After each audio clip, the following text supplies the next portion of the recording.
tapat, matatag at maaasahan balitang tama at totoo lamang dito sa Pilipinas Network.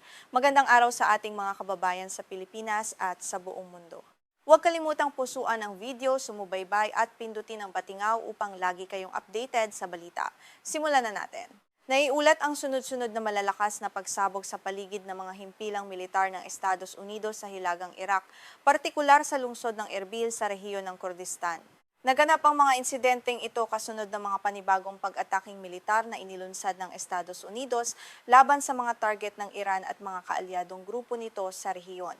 Ipinapakita ng pangyayaring ito ang mabilis na paglawak ng sagupaan, kung saan ang tensyon sa pagitan ng Estados Unidos at Iran ay umaabot na sa teritoryo ng Iraq.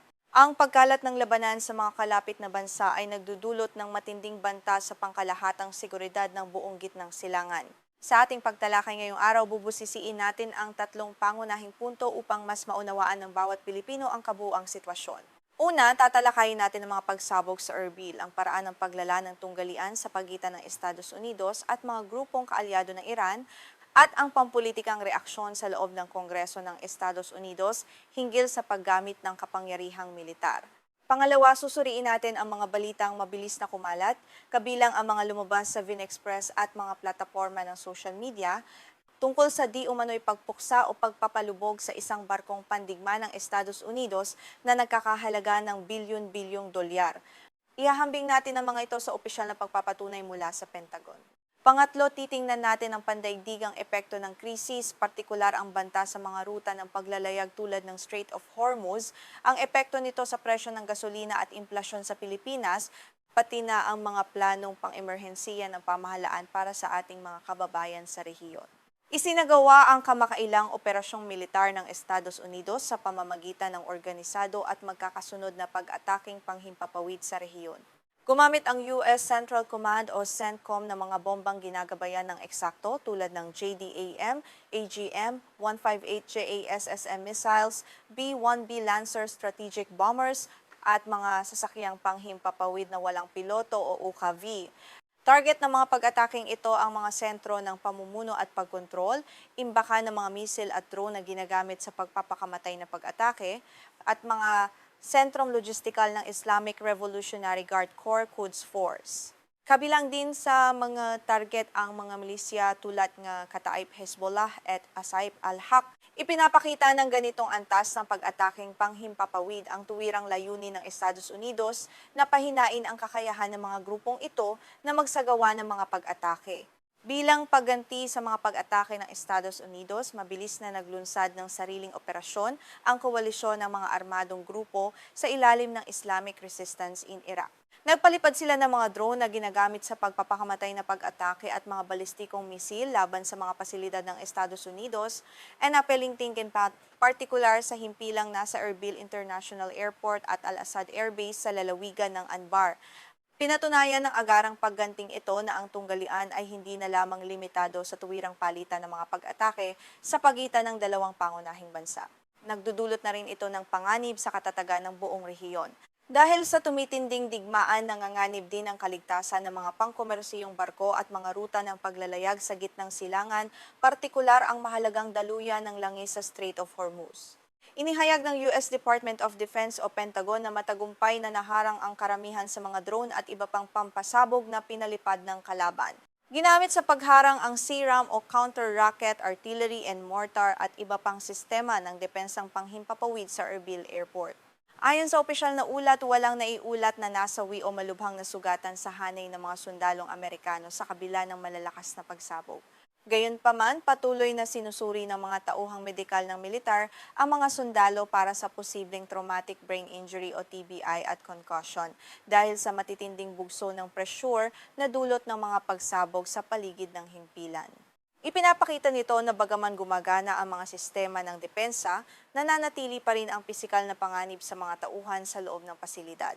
Sa panig naman ng pamahalaan ng Iraq, mariing kinondena ni punong ministro Ali Al-Zaidi at ng Kurdistan Regional Government o KRG ang paggamit sa kanilang teritoryo bilang larangan ng labanan ng mga dayuhang kapangyarihan. Upang maiwasan ang mas malalang kaguluhan, Agad na nagpatupad ang Iraqi Joint Operations Command ng karagdagang mga hakbang sa seguridad upang protektahan ang mga pandaigdigang pasilidad at maiwasan ang karagdagang pinsala sa kanilang mamamayan. Sa kabila ng mga hakbang na ito, nananatiling mataas ang antas ng pangamba sa buong rehiyon dahil sa patuloy na palitan ng mga pag-atake gamit ang mga misil at drone. Ang kawalan ng katiyakan sa soberanya ng Iraq ay patuloy na nagpapahirap sa lokal na pamahalaan na mapanatili ang kapayapaan. Sa gitna ng mga pangyayaring ito, sa gitnang silangan, nagkaroon din ng matinding pampulitikang hakbang at debate sa kabisera ng Estados Unidos sa Washington. Noong Hulyo 2026, ipinasa ng US House of Representatives ang War Powers Resolution na isinulong ni Kinatawan Pramila Jayapal sa pamamagitan ng botong 214 laban sa 208. Inaatasan ng resolusyong ito ang administrasyon na ihinto ang mga unilateral na aksyong militar laban sa Iran nang walang paunang pahintulot ng Kongreso. Bumoto kasama ng mga demokratiko ang 4 na republikanong kinatawan na sina Thomas Massie, Brian Fitzpatrick, Tom Barrett at Warren Davidson. Ipinapakita nito ang lumalalim na pagkakahati sa pananaw ng dalawang partido hinggil sa digmaan. Ang legal na batayan ng mga sumusuporta sa War Powers Resolution ay nakaugnay sa Article 1, Section 8 ng Konstitusyon ng Estados Unidos, kung saan nakasaad na ang Kongreso lamang ang may kapangyarihang magdeklara ng digmaan.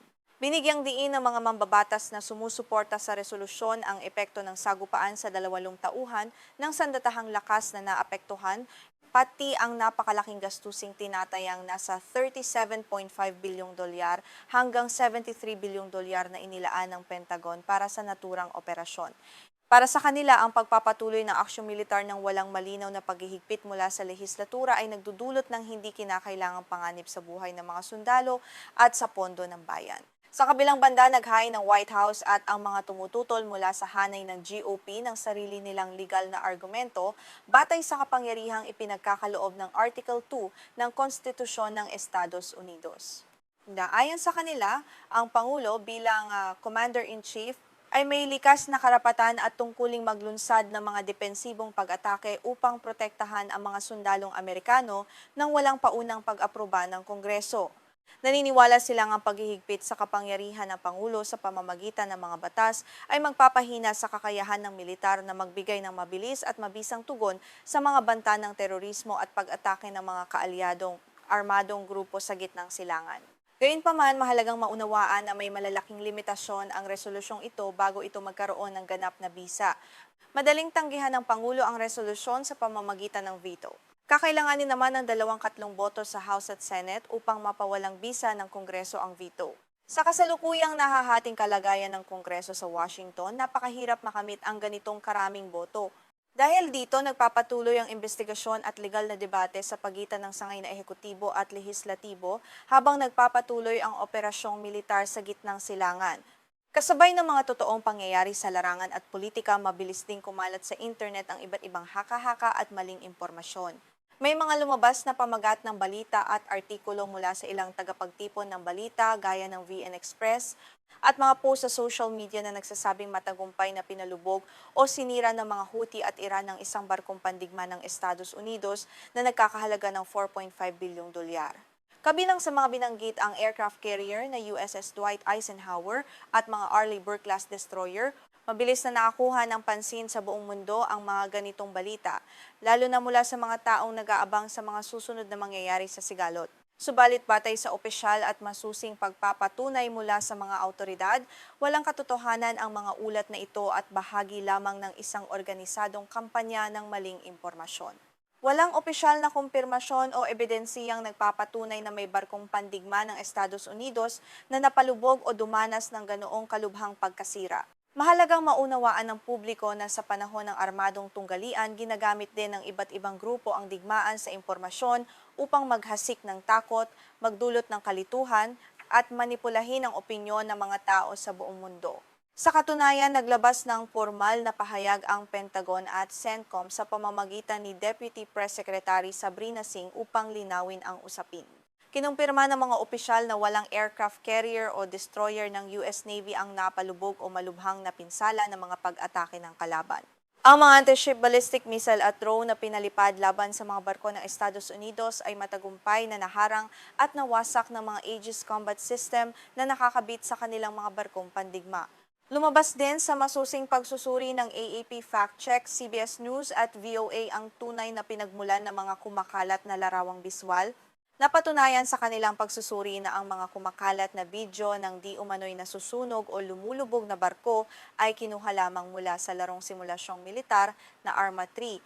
Ang mga kuhang ito mula sa laro ay sadyang itinala at nilagyan ng mga mapanlinlang na paliwanag upang magmukhang totoong pangyayari sa gitna ng karagatan. Bukod sa paggamit ng mga kuha mula sa mga larong video, gumamit din ng mga nagpapakalat ng maling impormasyon ng mga binagong larawang kuha ng satellite. Ang mga larawang nagpapakita ng makapal na usok sa USS Dwight Eisenhower ay binago sa pamamagitan ng Photoshop gamit ang mga lumang larawan ng barko habang nakadaong sa Norfolk Naval Station sa Virginia. Isinama rin sa manipulasyon ng mga lumang larawan mula sa pagsabog at pagkasunog sa USS Bonhomme Richard noong 2020 upang magmukhang bago at kapani-paniwala sa paningin ng publiko. Upang direktang pabulaanan ang mga kumakalat na chismis at maling balita, gumawa ng paraan ang commanding officer ng USS Dwight Eisenhower na si Captain Chris Chowda-Hill upang maipakita ang tunay na sitwasyon. Naglathala siya ng mga larawan at video sa kanyang social media account habang masaya siyang bumibisita sa panaderya sa loob ng barko at nakikipag-usap sa mga tripulante. Ang simpleng hakbang na ito habang kumakalat ang balitang pinalubog ang kanyang barko ay naging malinaw na patunay na ligtas at normal na nagpapatuloy sa operasyon ang buong aircraft carrier sa gitna ng dagat. Dahil sa mga ganitong insidente, napakahalagang manatiling maingat at mapanuri ang bawat manonood sa mga nababasa o napapanood sa social media. Kapag nakakita ng mga kahinahinalang pamagat ng balita o labis na pinalalaking video, dapat laging maghanap ng opisyal na pahayag mula sa US Department of Defense, mga lehitimong institusyon ng pamahalaan, o mga kilala at mapagkakatiwalaang ahensiya ng balita. Ang pagpapatunay sa katotohanan bago magbahagi ng impormasyon ay mahalagang tungkulin ng bawat isa upang hindi makadagdag sa kalituhan at takot ng publiko. Sa usapin naman ng pandaigdigang kalagayan, may napakalaking epekto ang krisis na ito sa geopolitika at pandaigdigang ekonomiya. Ang Strait of Hormuz ang pinakamahalagang lagusan ng langis sa buong mundo, kung saan dumaraan ang mahigit 10% ng pandaigdigang supply ng langis araw-araw. Dahil sa patuloy na tensyon at banta ng digmaan sa paligid ng mga rutang pandagat na ito, agad na nangamba ang merkado na magkaroon ng kakulangan o pagkahinto sa supply ng petrolyo. Ang anumang banta o pagkaantala sa rutang ito sa Strait of Hormuz ay agad na nagdudulot ng mabilis na pagtaas sa presyo ng Brent crude sa pandaigdigang merkado. Sa pinakamataas na yugto ng krisis, maaaring tumaas ang presyo ng bawat bariles ng langis mula $18 hanggang $100. Ang pagtaas na ito sa pandaigdigang merkado ay nagdudulot ng sunod-sunod na epektong mabilis na nararamdam ng iba't ibang bansa, lalo na ng mga bansang umaasa sa inaangkat na langis tulad ng Pilipinas. Kapag tumaas ang presyo ng krudong langis sa pandaigdigang merkado, mabilis din itong nagdudulot ng pagbabago sa presyo ng gasolina at diesel sa mga gasolinahan sa buong Pilipinas. Ang patuloy na pagtaas ng presyo ng mga produktong petrolyo ay nagdudulot ng magkakaugnay na epekto sa buong ekonomiya ng bansa. Una, nagiging dahilan ito upang humiling ng pagtaas ng pamasahe ang mga namamahala at super ng mga pampublikong sasakyan o PUV. Tumataas din ang singil ng mga kumpanyang naghahatid ng produkto dahil sa lumalaking gastos sa kanilang operasyon. Pangalawa, malaki rin ang epekto nito sa sektor ng agrikultura at produksyon ng pagkain sa bansa. Tumataas ang kabuang gasto sa paghahatid ng mga produktong pagkain tulad ng gulay, bigas at karne mula sa mga lalawigan at sakahan patungo sa mga pangunahing pamilihan sa Metro Manila at iba pang lungsod. Dahil dito, ang huling resulta ng pagtaas ng presyo ng langis sa gitnang silangan ay ang pagtaas ng pangkalahatang implasyon sa Pilipinas na direktang nagpapabigat sa badyet ng ordinaryong pamilyang Pilipino. Bilang tugon sa nagbabantang krisis sa ekonomiya, naghanda ang pamahalaan ng Pilipinas sa pangunguna ng Department of Energy o DOE ng mga kaukulang hakbang upang maprotektahan ang mga mamamayan. Kabilang sa mga inihahandang programa ang pagbibigay ng tulong pinansyal para sa gasolina sa mga trooper ng PUV, pagpapatupad ng libreng sakay sa mga pangunahing ruta, at panawagan sa Kongreso na magbigay ng kapangyarihang pang-emerhensiya upang pansamantalang ibaba o ihinto ang excise tax sa mga produktong petrolyo. Layunin ng mga hakbang na ito na bawasan ang epekto ng pandaigdigang pagtaas ng presyo sa pang-araw-araw na pamumuhay ng mga Pilipino, Bukod sa usaping pang-ekonomiya, ang pinakamahalagang aspekto ng krisis na ito para sa Pilipinas ay ang kalagayan at seguridad ng ating mga kababayan sa gitnang silangan. Kasalukuyang may mahigit 2 milyong Pilipino o overseas Filipino workers na nagtatrabaho at naninirahan sa rehiyon, partikular sa Saudi Arabia, United Arab Emirates, Qatar, Kuwait at Iraq.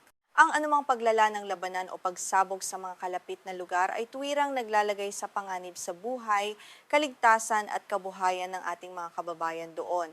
Dahil sa tumitinding banta sa seguridad, patuloy na nagbabantay at nagpapatupad ang Department of Foreign Affairs o DFA at Department of Migrant Workers o DMW ng mga antas ng babala sa krisis sa mga apektadong lugar. Itinaas na sa Crisis Alert Level 3 o kusang loob na pagpapauwi at Level 4 o sapilitang paglikas ang babala sa mga lugar na may aktibong sigalot. Kasabay nito ang pagpapatupad ng pansamantalang pagbabawal sa pagpapadala ng mga bagong manggagawa. Nagsisilbing gabay sa ating mga OFW ang mga antas ng babalang ito upang malaman nila ang mga hakbang na dapat gawin para sa kanilang kaligtasan. Batay sa pinakabagong tala ng pagpapauwi mula Abril hanggang Hulyo 2026, nakapagtala ang DMW ng mahigit 10,500 OFW at mga miyembro ng kanilang pamilya na matagumpay na naibalik sa Pilipinas. Naisakatuparan ng mabilis na operasyong ito sa pamamagitan ng masigasig na koordinasyon ng mga Migrant Workers Office o MWO sa iba't ibang bansa sa gitnang silangan. Patuloy ang pamahalaan sa pagbibigay ng tulong pinansyal, suportang logistikal, at mga programang muling makatutulong sa mga Pilipinong umuuwi at nawalan ng trabaho dahil sa kaguluhan. Sa pangkalahatang bod ng mga balita ngayong araw, maliwanag na ang tensyon sa pagitan ng Estados Unidos at Iran ay patuloy na nagdudulot ng kaguluhan at epekto sa buong rehiyon, kabilang ang Iraq. Bagaman nagpapatuloy ang mga pag-atake gamit ang mga drone at missile laban sa mga pasilidad ng Estados Unidos, nananatiling matatag at gumagana ang mga sistema ng depensang panghimpapawid ng mga puwersang Amerikano upang harangin ang mga bantang ito. Kasabay nito, nagpapatuloy din ang matinding legal at pampulitikang debate sa Kongreso ng Estados Unidos hinggil sa kapangyarihang militar at sa mga limitasyon ng sangay na ehekutibo sa pagsasagawa ng digmaan. Sa usapin naman ng mga kumakalat na balita sa media na patunayang walang katotohanan ang mga ulat na pinalubog o sinira ng mga kalaban ang mga barkong pandigma ng Estados Unidos na nagkakahalaga ng bilyon-bilyong dolyar. Napatunayang gawa-gawa lamang ang mga kumalat na larawan at video gamit ang mga kuha mula sa larong Arma 3 at mga lumang larawang binago sa Photoshop. Ipinapakita nito ang kahalagahan ng pagiging maingat sa pagtanggap ng mga balita mula sa mga hindi mapagkakatiwalaang pinagmulan sa internet. Para sa ating mga Pilipino, ang krisis na ito sa gitnang silangan ay hindi lamang isang malayong balita sa telebisyon, isa itong usaping may tuwirang epekto sa ating pang-araw-araw na buhay. Ang banta sa Strait of Hormuz ay direktang nakaaapekto sa presyo ng petrolyo at mga pangunahing bilihin sa bansa. Samantalang kaguluhan sa rehiyon ay naglalagay sa panganib sa seguridad ng mahigit 2 milyong OFW at sa kapakanan ng kanilang mga pamilya dito sa Pilipinas. Hinihikayat natin ang bawat manonood na manatiling mapanuri, maingat at mapagmatsyag sa pagtanggap ng mga balita sa internet. Huwag agad maniwala sa mga labis na pinalalaking pamagat ng balita o mga kahina-hinalang video sa TikTok at Facebook na walang kumpirmasyon mula sa mga opisyal na tagapagbalita at lehitimong institusyon ng pamahalaan. Para sa mga pamilya ng ating mga kababayang OFW, patuloy na makipag-ugnayan sa mga opisyal na daluyan ng Department of Migrant Workers at Overseas Workers Welfare Administration o OWA para sa mga pinakabagong abiso at impormasyon tungkol sa pagpapauwi. Upang manatiling nakasubaybay sa mga pinakabagong balita at malalimang pagsusuring tulad nito, huwag kalimutang pindutin ang like, mag-subscribe sa ating channel at pindutin ang kampana upang makatanggap ng abiso sa mga susunod nating video. Maraming salamat sa inyong patuloy na pagtangkilik. Patuloy tayong maging maalam at mapagmatiyag sa mga pangyayari sa buong mundo.